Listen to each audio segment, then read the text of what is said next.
জ্ঞান হিসেবে কোরআন যতটা ইসলামিক, ফিজিক্স ততটাই ইসলামিক, ম্যাথমেটিক্স ততটাই ইসলামিক, লিটারেচার, সায়েন্স, অ্যাস্ট্রোনমি, প্রত্যেকটা জিনিস ততটাই ইসলামিক। আমি চাই আমার সন্তান হাফেজ হোক, কিন্তু বাচ্চা কখনো আমাকে কোরআন পড়তে দেখে না। আমাদের দেশে ভালো সায়েন্টিস্ট, ভালো ডাক্তার, ভালো ইউনিভার্সিটির প্রফেসর, ওনাদেরকে নাস্তিক হতে হবে, মানে এই কনসেপ্টটা আমরা নিজেরাই কিন্তু এস্টাবলিশ করেছি। আপনার কাছে কি মনে হয় যে আমাদের প্রবলেমটা কি? ফ্যামিলি ওরিয়েন্টেশনটা ঠিক ওই ধরনের না। ল্যাকিংস গুলা কোথায়? ল্যাকিং কমন একটা জায়গাতেই আসলে, সেটা আমাদের একটা ভয়ঙ্কর রকম মানে একটা এই ইসলামিক ইংলিশ মিডিয়াম স্কুলগুলোতে আসলে কাদের বাচ্চারা বেশি যাচ্ছে হচ্ছে গিয়ে যে ওই বাবা মাদের সন্তানরা, যেই বাবা মারা আসলে কখনো মাদ্রাসায় পড়ে নাই, তারা বেশিরভাগ ক্ষেত্রে বাংলা মিডিয়াম স্কুলে পড়ছে বা ইংলিশ মিডিয়াম স্কুলে পড়ছে, একটা বয়সে গিয়ে তারা ধার্মিক হয়েছে, এখন তারা বাচ্চাদেরকে একটা ইসলামিক ওরিয়েন্টেশন দিতে চায়। গ্রেট, আমিও চাই বাবা মাদের একজন। কিন্তু প্রবলেমটা হচ্ছে যে আমাদের মধ্যে একটা জাকির নায়েক সিনড্রোম আছে। জাকির নায়েক সিনড্রোমটা এরকম যে আমরা জাকির নায়েককে ভালোবাসি এবং আমরা মনে করি প্রত্যেকটা সন্তান চাইলেই জাকির নায়েক হইতে পারে,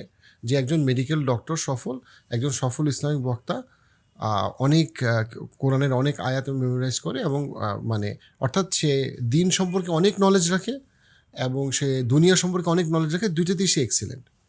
এটা করতে গিয়ে প্যারেন্টসদের জায়গা থেকে দুইটা বড় প্রবলেম, এটা একটা বড় রকম একটা বায়াস কাজ করে।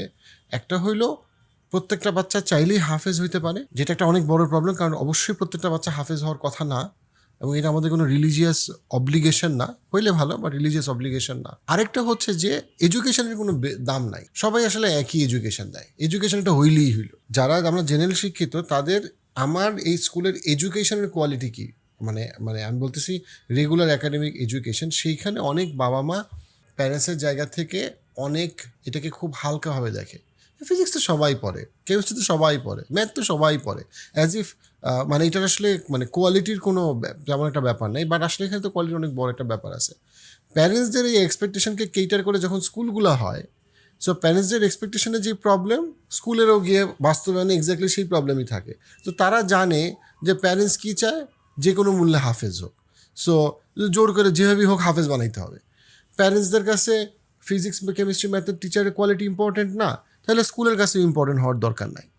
সো এই জায়গাটায় অ্যাজ আ এডুকেশনিস্ট আপনি যখন দেখেন, আপনার কাছে কি মনে হয় যে আপনি যদি এটার একটু ময়না তদন্ত করেন, যে আসলে আপনার কাছে কি মনে হয় বোথ প্যারেন্টস এবং স্কুল ম্যানেজমেন্ট আসলে মানে ল্যাকিংসগুলো কোথায়? ল্যাকিং কমন একটা জায়গাতেই আসলে, সেটা হচ্ছে নলেজ।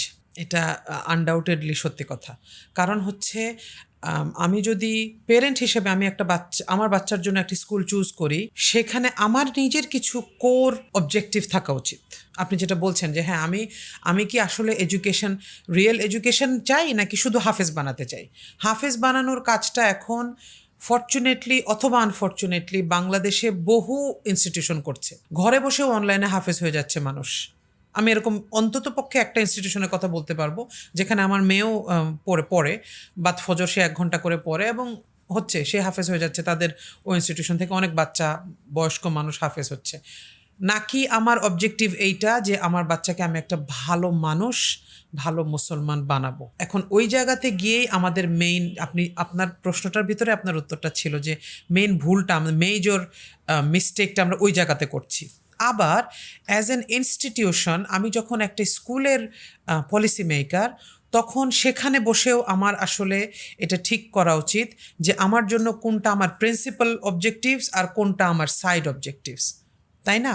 এখানে বেশিরভাগ ইনস্টিটিউশন ওই জায়গাটাতেও ফেল করছে। আমি একটা বই, একজন ইজিপশিয়ান মুসলিম স্কলার ডক্টর মেহমেদ গরমেজ, ওনার একটা বইতে পড়েছি, ওই লাইনটা আমার খুবই পছন্দ এবং আমি সব জায়গায় বলি, আমাদের টিচারদের মিটিংয়ে আমি প্রায় সময় কথাটা বলি, যে ওখানে উনি লিখেছিলেন যে জ্ঞান হিসেবে কোরআন যতটা ইসলামিক, ফিজিক্স ততটাই ইসলামিক, ম্যাথমেটিক্স ততটাই ইসলামিক, লিটারেচার, সায়েন্স, অ্যাস্ট্রোনমি, প্রত্যেকটা জিনিস ততটাই ইসলামিক, কোনোটাই কম ইম্পর্টেন্ট না বা কোনোটাই আনইসলামিক বলে কিছু নাই। এটা উনি বলেছিলেন। এই কথাটা আমার এত ভালো লাগে। আমরা আমাদের এই পাক ভারত উপমহাদেশে আমরা যেই বড় একটা হিস্টোরিক্যাল মিস্টেক আমরা করি, আমরা হচ্ছে যে এখানে ইসলামকে অন্যান্য নলেজ সোর্স থেকে আলাদা করে ফেলি। মানে যিনি খুব প্র্যাকটিসিং মুসলিম, খুব ভালো মানুষ, ওনাকে খুব গরিব হইতে হবে, উনি কিছু জানেন না, বাংলা টাংলা একদমই ঘৃণা করেন, উনি পড়েন না।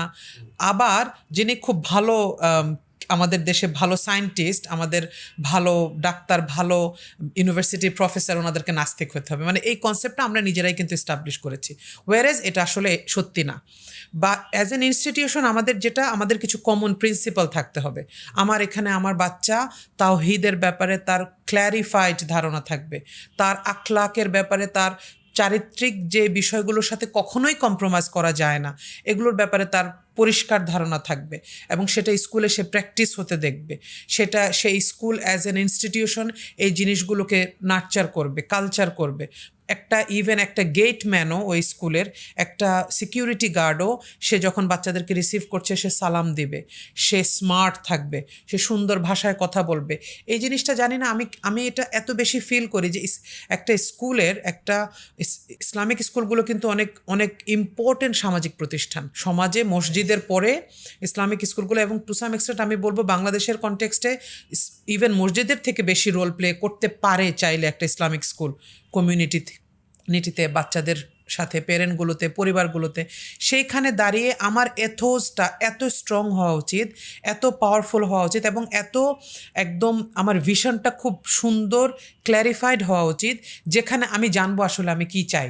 বছরের শেষে 10টা হাফেজ বের করা আমার আসল টার্গেট না, কিন্তু বছরের শেষে আমার এখানে আমার টিচারদেরকে মডার্ন ইসলামিক লাইফস্টাইলের উপরে ওরিয়েন্টেশনটা দেওয়া, আমার পরিবারগুলোকে নিয়ে কাজ করা, যাতে পরিবাররা তাদের প্রত্যেকটা ছোট ছোট বিষয়ে ভালো এবং মন্দের পার্থক্যটা করতে পারে, তাদের বেসিক বিলিফ সিস্টেমটাকে আমি পিউরিফাই করতে পারি। এই কনসেপ্টগুলোর চর্চাগুলো আমাদের হয় না। আমরা যেটা করি, পেরেন্টরাও একটা বড় ভুল করি, যেটা আপনি বলেছেন, একটা জাকির নায়েক সিনড্রোমে আমরা ভুগি। আমরা একটা আউটার একটা রেজাল্ট চাই, এবং স্কুলগুলোও খুব ভালোভাবে ওই আউটার রেজাল্টটা দিয়ে আমাকে বিদায় করে দিচ্ছে, ওয়ারেজ আমি আমার বাচ্চাকে আসলে ভেতরে কিছু দিই নাই। এইটা যেমন পেরেন্টদেরকেও এটা ঠিক করা দরকার, তেমন স্কুলগুলোতেও পলিসি মেকাররা বসে এটা ঠিক করা দরকার যে আমার এত এত হাজার পেরেন্ট বেড়েছে, স্টুডেন্ট বেড়েছে এই বছর, আমার এতজন হাফেজ বের হয়েছে, আমার মানে দৃশ্যমান কিছু ডেফিনেশন দিয়ে যদি আমি আমার স্কুলকে ডিফাইন করতে চাই, that is a big mistake. এবং এখানে একটা খুবই মানে চমৎকার একটা স্টেটমেন্ট, সেটা হচ্ছে কি যে ইমাম মালিক চার মাযহাবের ইমামদের একজন, ওনার মা যখন ইমাম মালিক ছোট ছিলেন, তখন ওনার মা যখন একজন বিশাল, সেই সময় যে বিরাট স্কলার, সেই স্কলারের কাছে, ওইটাতে তাদের ইসলামিক স্কুল ছিল, সেখানে গিয়ে যে কথাটা বলছিল যে ইমাম মালিকের টিচারকে বলতেছেন যে আমি চাই আপনি অনেক দিন তাকে প্রথমে আদাব শিখান, আখলাক শিখান, পরে তাকে নলেজ শিখান, জ্ঞান শিখান। এই চিন্তাটা কিন্তু আমরা হারায় ফেলছি অ্যাজ আ প্যারেন্ট। হ্যাঁ, আমরা চাই হচ্ছে কি দেখতে যেন একটু জাকির নায়েক লাগে, মাথায় টুপি থাকবে, মুখে একটু কাঁচা কাঁচা দাড়ি থাকবে, টাকটুর উপরে প্যান্ট থাকবে, এই আউটার শেলটা আপনারা বানায় দেন। ভিতরে আখলাক যেমনই হোক, সালাম দিল কি দিল না, কি করলো না, কারে সম্মান করলো, আখলাক দিয়ে কি হবে? আমি যেন বলতে পারি আমার ছেলেটা পাগড়ি পরছে, আমি যেন বলতে পারি আমার মেয়েটা 18 বছর বয়স পর্যন্ত হিজাব পরছে, যদিও ভিতরে হয়তো তার ইসলামের প্রতি কোনো ভালোবাসা নাই, এবং সেখানে অপেক্ষা করতেছে কোন সময় হিজাবটা খোলা যায়, টুপিটা ছুঁড়ে মারা যায়, দাড়িটা শিফট করা যায়, বিদেশে চলে যাওয়া যায়। অর্থাৎ তার ভিতরে ইসলাম ঢোকে নাই, তার ইসলামের আখলাক নাই, কিন্তু বাইরে থেকে দেখতে যেন একটা জাকির নায়েক ফিল আসে। এটা একটা ইনস্টাগ্রাম পিকচার যেন আমি দিতে পারি, এটা একটু বানাই দিন।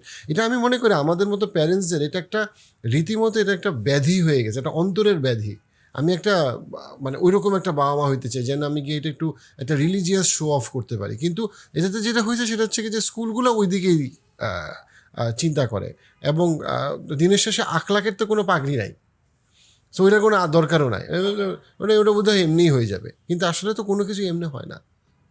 আপনার এই কনসেপ্টটাকে যদি আমি আরেকটু মানে ব্রুটালি বলি, পেরেন্টদের এই অজ্ঞতাটাকে পুঁজি করেই স্কুলগুলো ওই রোলটা প্লে করছি, আমরা একটা মুনাফিকি রোল প্লে করছি সিম্পলি। কারণ আপনি যেটা বললেন যে ইমাম মালিকের মা যে দুইটা জিনিস চেয়েছিলেন, যে দুইটা জিনিস একটা বাচ্চা রেজ করতে, একটা পরিবার রেজ করতে হিউজলি ইম্পর্টেন্ট ইজ আর আখলাক অ্যান্ড আদব, চরিত্র এবং তার বেসিক ম্যানার্স অ্যান্ড এগুলো। এখন এই জিনিসগুলো আমি তো অ্যাজ এ পরিবার, আমার পরিবারেই কালচার করছি না, করছি না, আমার দরকার নাই। আমি ওই আমার যখন ড্রাইভার একটা 7টায় আসতে বলেছি, সে যখন 7:30টায় আসছে তাকে একটা সুন্দর বাংলা গালি দিচ্ছি আমার বাচ্চার সামনেই। আবার আমার ঘরে সারাদিন টেলিভিশন চলছে, আমার ঘরে সারাদিন আমি নিজে সারাদিন অনেক ব্যস্ত সোশ্যাল নেটওয়ার্ক নিয়ে, সোশ্যাল মিডিয়া নিয়ে অনেক ব্যস্ত। গতকালকে আমার মার সাথে কথা হচ্ছিল, আমার মা আমাকে বলতেছিলেন যে, আমি বললাম যে আপনি কিভাবে এত সময় পাইতেন? 5টা বাচ্চা আপনার, প্রত্যেককে স্কুলে নিয়ে আসতেন, দিয়ে আসতেন, এবং বিকেলে আবার পড়তে যখন বসতাম, আই ডোন্ট রিমেম্বার আমার মা পাশে ছিলেন না আর আমি পড়তেছি। এবং তখন আমার বাকি 3 বোন বললো, না আমাদেরও মনে আছে আম্মু পাশেই বসতেন। তাহলে আপনি কয়জনের সাথে বসতেন? এটা কিভাবে সম্ভব ছিল? তখন আমার মা শুয়েছিলেন, মাথাটা একটু উঁচু করে আমাদের 3 বোনকে একসাথে বললেন, ওইটা ছিল না আমার হাতে, এই জন্য তোদের তো এখন ওইটা নিয়ে তোরা বেশি ব্যস্ত। তো এইটা একটা বিষয়, এটা আমার পরিবারে আমি এটা আছে। এখন আমি যদি পেরেন্ট হয়ে বলি, আমাকে আসলে নিজেকে নিয়ে চিন্তা করা উচিত যে আমি চ্যালেঞ্জ করতে পারা উচিত একটা স্কুলকে, একটা লিডারকে, যে হ্যাঁ আমি আমার বাচ্চাকে নিয়ে আসছি আপনার স্কুলে, যে একটা ভালো মুসলমান হবে, যে আখলাকের দিক থেকে অনেক লফটি আখলাকের অধিকারী হবে, যে পার্সোনালিটি ওয়াইজ একটা মডার্ন একটা প্র্যাগম্যাটিক হিউম্যান বিইং হবে, সফিস্টিকেটেড একটা মানুষ হবে। আপনি তাকে এডুকেট করার জন্য আপনি কতখানি যোগ্য, আমি বোঝাতে পারছি? মানে এই জায়গাতে এসে আমাদের আরো অনেক কাজের হোমওয়ার্কের বাকি আছে। এই ভিডিও ক্লিপসগুলো যদি আপনি মিস করতে না চান, পার্সপেক্টিভ ক্লিপসে সাবস্ক্রাইব করুন।